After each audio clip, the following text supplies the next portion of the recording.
Ողջույն սիրելի հետևորդներ, այսօր սխտորի ծիլերի թթու եմ դնելու, այսպես կապերով ամուսինս բերել է, հիմա պետք է մշակեմ, ամենածայրի են սուր մասը պետք է հանեմ, դա թթու չենք դնում, դե իրենք բավականին երկար են, պետք է մի փոքր կտրատեմ ափսեի չափով, հետո մնացածը կշարունակենք։ Դե մասնագիտորեն ամուսինս դալար ծիլեր է գնել, անցյալ տարի ես էի գնել, մի քանի անգամ էինք գնել, բայց մի անգամ երբ որ ես էի գնել,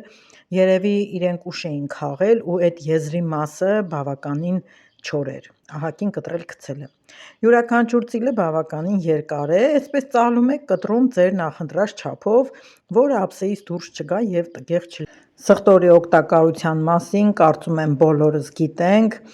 թե ինչքան օգտակար է, ինչ բուժիչ հատկություններ ունի, կարծում եմ պետք է մեր խոհանոցում այն շատ կիրառենք, որպեսզի առողջ լինենք եւ ուժեղ, որովհետեւ Չինաստանում սխտոր յուրաքանչյուր մարդ օգտագործում է 14.5 կիլոգրամ տարվա ընթացքում։ Ամեն ինչ պատրաստ է, հիմա պետք է լվանանք, ուրեմն լվանալուց ցանկալի է, որ մի 15 րոպե թողեք ջրի մեջ կամ էլ այսպես հոսող ջրի տակ լվանանք։ Մի հատ ափսե դրեք վրան, որպեսզի ծիլերը դուրս չգան ջրի մեջ թեթևությունից եւ թողեք լավ լվացվի։ Հետո մի հատ տրորելով, վերև ներքև անելով կհանեք, թողեք կցամաքի։ Ջուրն արդեն դրել եմ, եռացել է,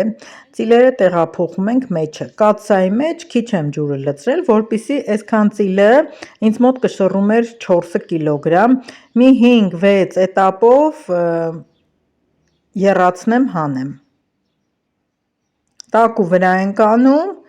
ձեռքով ստուգում ենք, երբ փափուկ է կամ կծելով, արդեն հանում ենք։ Հանելուց հետո պարտադիր լցնում ենք սառը ջրի մեջ, որպեսզի եռը չշարունակվի։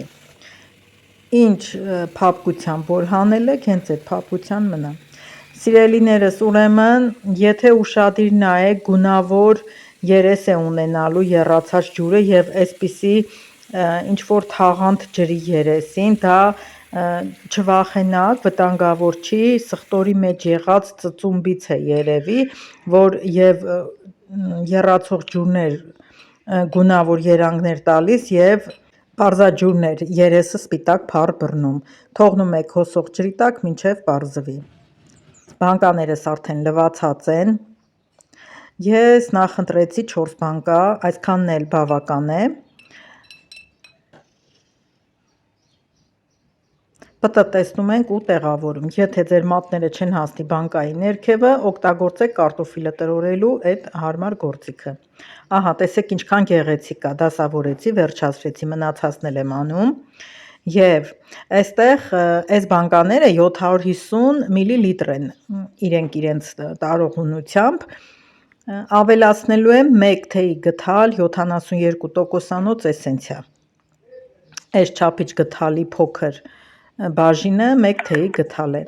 իսկ այստեղ աղը ավելացնելու եմ, հատուկ եմ դրել 3 գդալները, որպեսզի տեսնեք միջին գդալն է, միջին գդալով, ոչ շատ բլրակով աղ, լինում է չէ, երբ ձմռանը թթուն բացում եք, ուտելուց զգում եք, որ կամ աղն է մի փոքր քիչ, կամ էսենցիան է մի փոքր քիչ, եւ այստեղ ես սիրում եմ, որ աղը մի փոքր ավել լինի, աղի չի լինում, ուղղակի շատ համեղ է լինում։ Լրացրեցի ջրով, տեղափոխում ենք հիմա գազին եռալու։ Երբ սկսում է եռալը, ինչպես տեսնում եք եռած, հաշվում ենք ուղիղ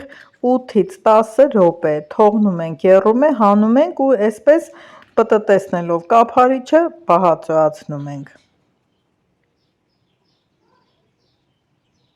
Կարող եք ֆիքսել, որ պտտեցնող կափարիչներով եմ պահածոյացնում եւ դուք էլ կարող եք ձմռանը բացելուց բանկան այնպես բացել, որպեսզի չվնասեք կափարիչը եւ օգտագործեք նաեւ երկրորդ անգամ, իսկ եթե ճիշտ չեք բացի, ապա խանութներում վաճառվում է։ Այսքանը սիրելիներս պահածոյացրեցի, շատ համեղ պահածո, շատ օգտակար պահածո, Մնացած չափաբաժինը թթու եմ դնելու, քանի որ շատ տեղ չունեմ նկարահանելու, երկար վիդեոներ չեմ կարողանում նկարահանել, թթուն կտեղադրեմ հաջորդ անգամ, կհանդիպենք նոր վլոգում։